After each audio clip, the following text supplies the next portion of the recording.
kita lagi bersama salah satu dari MBA UNAN dari mahasiswa Universitas Andalas, yaitu Aiken Jakro dari Fakultas Kedokteran UNAN. Agenda yang akan datang yaitu tentang pemilihan Rektor Universitas Andalas tahun 2023. Mungkin di sini yang pertama mau kita tanya adalah apakah sudah ditentukan waktu fixnya untuk pemilihan dari Rektor Universitas Andalas? Ya, sebelumnya salam kenal ya teman-teman, aku Aiken dari Majelis Wali Amanat mahasiswa yang kebetulan sekarang dapat kesempatan untuk di Majelis Wali Amanat tahun ini 1 tahun aja. Karena kalau dibandingkan Majelis Wali Amanat yang lain itu mereka 5 tahun. Nah, kalau mahasiswanya itu sekali setahun. Nah, kalau tentang timeline pemilihan rektor itu untuk masalah ketetapan itu masih belum ada buktinya, masih belum ada publikasi kan ya. Tapi kalau untuk gambaran itu dimulai dari Juli besok itu proses-proses yang dilakukan untuk pemilihan rektor itu udah dilakukan, dan harapannya di Agustus itu udah dilakukan pemilihan rektor. Karena sebelum memilih rektor itu ada peraturan tentang tata cara pemilihan rektor yang disahkan terlebih dahulu, dan itu yang sekarang sedang dirampungkan sama Majelis Wali Amanat sebelum fiksasi tanggal. Oke, berarti nanti bakal ada kepanitiaan yang dibentuk dari Iya, benar. Oke, mungkin mengenai tugas dari MWA itu sendiri dan peran sertanya, serta tanggung jawab kepada mahasiswa Universitas Andalas dan Universitas Andalas itu sendiri, boleh tahu nggak? Mungkin kita masuk pada MWA itu sendiri. Oke. Jadi sebelum kita namanya ini PTNBH, itu Universitas Andalas ya namanya belum PTNBH. PTNBH ini sebuah status yang targetannya universitas itu bisa jadi world class university itu dengan kementerian memberikan otoritas-otoritas tertentu pada universitas dalam melangsungkan kebijakan-kebijakannya dan lain-lainnya gitu. Nah, sebelum-sebelumnya perguruan tinggi kita ini udah ada organ-organnya juga. Nah, cuma yang menjadi pembeda dulu itu belum ada yang namanya Majelis Wali Amanat. Tetapi peranan dari Majelis Wali Amanat ini dihandle sama yang lain dulu, walaupun untuk masalah otoritasnya belum seluas yang sekarang. Nah, kalau dulu itu ada senat akademik, ada namanya Dewan Profesor atau Dewan Guru Besar, terus ada pihak rektorat. Kalau sekarang nambah nih, ada Majelis Wali Amanat. Berarti yang lain itu masih ada? Yang lain itu tetap ada, nah, tapi sekarang ada yang namanya Majelis Wali Amanat. Nah, apa yang dikerjakan sama Majelis Wali Amanat? Porsi untuk kebijakan non-akademik dan pengawasan hal-hal terkait non-akademik itu ada di Majelis Wali Amanat. Kayak gitu. Nah, untuk masalah tugas dan wewenangnya, ya berkaitan sama yang aku sampaikan di awal, terkait non-akademik tadi. Mau itu menyetujui statuta dari UNAN. Statuta ini prinsip pengembangan strategis UNAN ini mau capai apa aja dalam 5 tahun atau 20 tahun ke depan gitu. Nah, untuk masalah non-akademiknya ada di Majelis Wali Amanat, termasuk pemilihan rektor, pemberhentian rektor, dan lain-lain yang konteksnya non-akademik itu. Berarti kalau untuk peran dari MWA itu sendiri dalam pemilihan rektor bisa dijelaskan? Oke. Nah, kalau sekarang Majelis Wali Amanat itu yang akan menjadi final step untuk pemilihan rektor ini.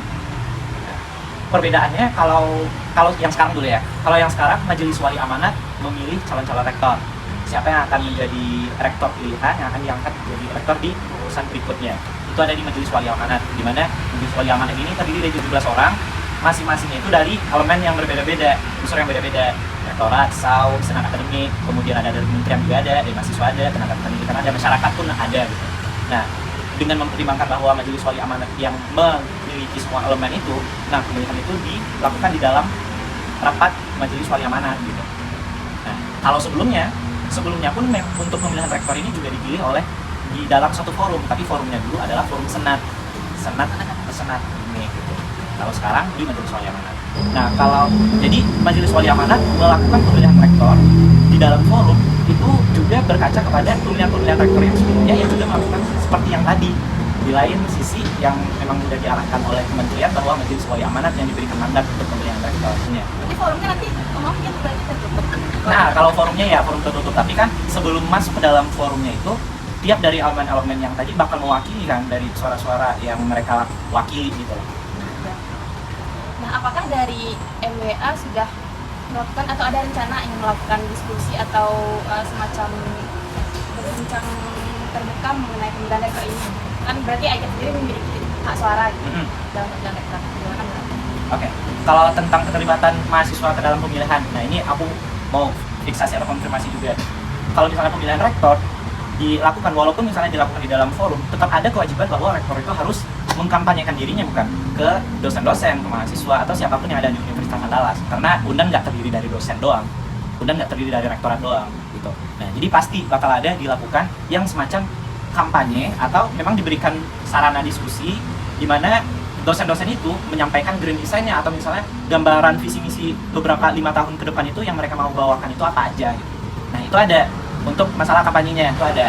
Nah cuma nanti untuk teknisnya seperti apa, ruangannya seperti apa itu kan belum ada diatur tuh. Tapi sejauh ini aku bakal mau mengusahakan bagaimana caranya calon-calon rektor ini masalah latar belakang atau misalnya apa yang akan yang mereka bawa 1 tahun 5 tahun ke depan itu juga diketahui oleh mahasiswa. Pertanyaannya bagaimana, apakah ada mengambil atau berdiskusi dengan mahasiswa-mahasiswa UNAN atau apakah IKEN punya cara sendiri dalam menentukan bagaimana nanti mau memilih calon-calon rektor itu sendiri? Apakah ini sendiri pertanyaannya Oke. IKEN sendiri memilih rektor? Nah, perlu diketahui kalau Majelis Wali Amanat untuk mahasiswa ini nggak gerak sendiri, bahkan pemilihannya dibantu sama Badan Eksekutif Mahasiswa. Nah, jadi kalau misalnya mau ditanya aku arah suaranya ke mana, seberapa terwakilkan nih suara mahasiswa dengan suara yang aku vote nanti di forumnya, itu akan aku kembalikan dan sama bagaimana diskusi dengan Badan Eksekutif Mahasiswanya nanti. Nah, di BEM UNAN pun pasti akan ada juga forum diskusi bersama BEM-BEM fakultas atau misalnya bersama UKM gitu. Nah, dan di forum sana itu bisa terfasilitasi dan bisa dibahas tentang masalah rektor ini mau dibawa kemana, condongnya kemana gitu. Jadi bakal ada. Mungkin terima kasih kan mungkin terakhir mengenai harapannya terhadap calon rektor kita nanti gitu, dari MBA sendiri. Oke. Kalau perihal calon rektor yang kita harapkan ya, yang nggak jauh-jauh lah yang bisa membawa UNAN punya citra yang baik di nasional atau internasional, bisa menjunjung yang namanya nilai sebuah perguruan tinggi negeri. Perbedaan dari perguruan tinggi negeri Badan Hukum dan PTN yang lain seperti apa gitu harusnya bisa dipertonjolkan. Itu nanti rektornya terpilih dan rektornya ini harus punya visi misi yang seperti itu.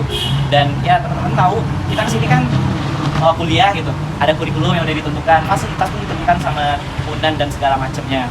Nah, dan itu eksekusinya bakal tergantung kepada rektor. Gimana kalau misalnya apakah rektornya itu bakal apakah rektornya itu bisa bersifat menerima apa yang kita usulkan, masalah-masalah aspirasi mahasiswa terhitung diperjuangkan atau tidak, bagaimana caranya. Unsur yang paling banyak kan mahasiswa nih. Nah, nggak dipungkiri juga dosen atau tenaga pendidikan juga banyak gitu. Tapi core-nya kan mahasiswa, dan otomatis bagaimana mau membawa mahasiswa ini bisa jadi lebih bagus akademiknya dan segala macam, banyak nih penunjang-penunjangnya. Rektor bisa kerjasama nggak untuk bisa memberikan penunjang-penunjang yang seperti ini. Dan itu juga bakal berpengaruh kepada kita nanti setelah lulus bakal dilirik sebagai mahasiswa lulusan UNAN.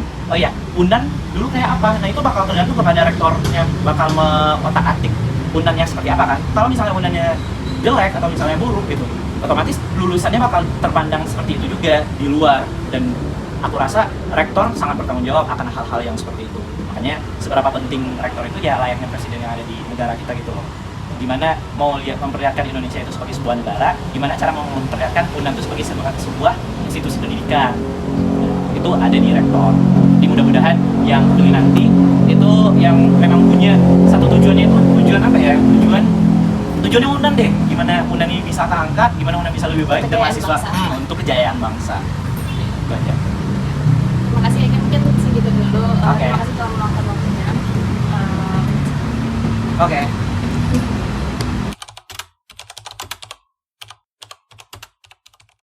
Oke, perkenalkan nama saya Rizky Matorik, Konsultan Matorik dari Fakultas Ekonomi dan Bisnis angkatan tahun 2020. Saat ini diamanahkan di BEM sebagai Menteri Pendidikan Kampus. Untuk Menteri Pendidikan Kampus sendiri adalah satu kementerian yang bertugas untuk mengawal isu-isu ataupun kebijakan dari Universitas itu sendiri. Untuk pemilihan rektor itu sendiri kan dilakukan oleh Majelis Wali Amanat, yaitu yang MWA itu sendiri. Nah, menurut Saudara Torik, bagaimana sih menurut Saudara sistem pemilihan rektor yang mana yang diketahui bahwa yang memilihnya itu MWA bukan dari mahasiswa seluruhnya, tetapi dari Majelis Wali Amanat itu? Oke, nah tentunya dengan sistem yang diadaptasi ya dari PTNBH ini, dengan memakai PTNBH sistem rektornya itu yang hanya berkewenangan yang terlibat langsung dalam rektor itu hanya MWA ya. MWA ini banyak unsur-unsurnya seperti yang saya sampaikan tadi, dan ada sebenarnya satu mahasiswa di dalamnya yang nantinya akan terlibat langsung di dalam pemilihan rektor ini. Namun secara pembagian porsi dari persentase untuk suara dalam tubuh MWA ini itu terdapat ketimpangan yang signifikan, yang mana untuk ketua MWA UNAN sendiri kan dari Kementerian Kelautan dan Perikanan, yaitu Trenggono, Bapak Trenggono kan. Nah, jadi menteri ini sebagai ketua MWA UNAN yang untuk porsi suaranya itu 35% dari 17 orang. Itu untuk pemilihan rektor itu? Iya, itu untuk nanti di dalam suara rapat tertutup MWA. Nah, Jadi 35% dikurang 100% berarti 65. 65% dibagi 16 itu rata-rata 4 ya. Tinggal 4% per orang dari masing-masing yang di luar ketua MA dari Menteri tadi. Jadi di sini kita dapat simpulkan bahwa ada semacam signifikansi yang besar lah dari kementerian untuk bisa menentukan siapa saja yang ingin mereka loloskan ataupun yang ingin mereka tetapkan sebagai menteri. Lalu pada kandidat, pada calon-calon kandidat rektor itu sendiri, yang mana kita ketahui ada banyak ya calon kandidat dari rektor itu sendiri. Dan bagaimana sih dari saudara, menurut saudara kandidat-kandidat tersebut layak atau tidak untuk dipilih sebagai rektor di Universitas Andalas? Oke, sebenarnya untuk kandidat calon rektor yang secara resminya itu belum ada, karena memang kepanitiaan dari MUA tadi belum terbentuk. Dan untuk saat sekarang itu kami dari BMKM UNAN yang diwadahi oleh Kementerian Pendidikan Kampus itu melaksanakan survei elektabilitas calon rektor, yang mana di sana ada beberapa perwakilan dari masing-masing fakultas. Itu dilihat dari seberapa besar peran ataupun terkenalnya mereka di fakultas masing-masing, ataupun yang saat ini juga sedang ada di universitas di rektorat seperti itu. Nah, jadi kami saat sekarang sudah melakukan survei, dan untuk itu nama-namanya itu diambil dari masing-masing fakultasnya, seperti dekan ataupun wakil dekannya seperti itu, ataupun dosen-dosen senior yang berkemungkinan itu cukup dikenal dan cukup memiliki nama yang besar di kalangan mahasiswa seperti itu. Kalau untuk dari menurut saya pribadi untuk calon rektor sendiri ya, tentunya banyak yang pantas dan layak harusnya, karena memang yang diambil ya itu adalah orang-orang yang sudah banyak pengalaman ya secara durasi di UNAN, tentunya juga memiliki pengalaman untuk mengatasi permasalahan yang ada di UNAN itu sendiri. Ya, mengenai banyaknya tadi calon kandidat dari rektor-rektor ini, apakah menurut saudara mahasiswa UNAN sendiri harus mengenal para calon atau kandidat atau hanya saat sudah terpilih sebagai rektor saja? Karena kan sama-sama kita ketahui calonnya banyak gitu. Jadi tidak semua mahasiswa UNAN mengenal dari mereka semua. Oke, kalau menurut saya itu sangat penting mahasiswa sebelum adanya rektor terpilih itu mengetahui siapa-siapa saja orang yang akan memimpin UNAN ini selanjutnya seperti itu.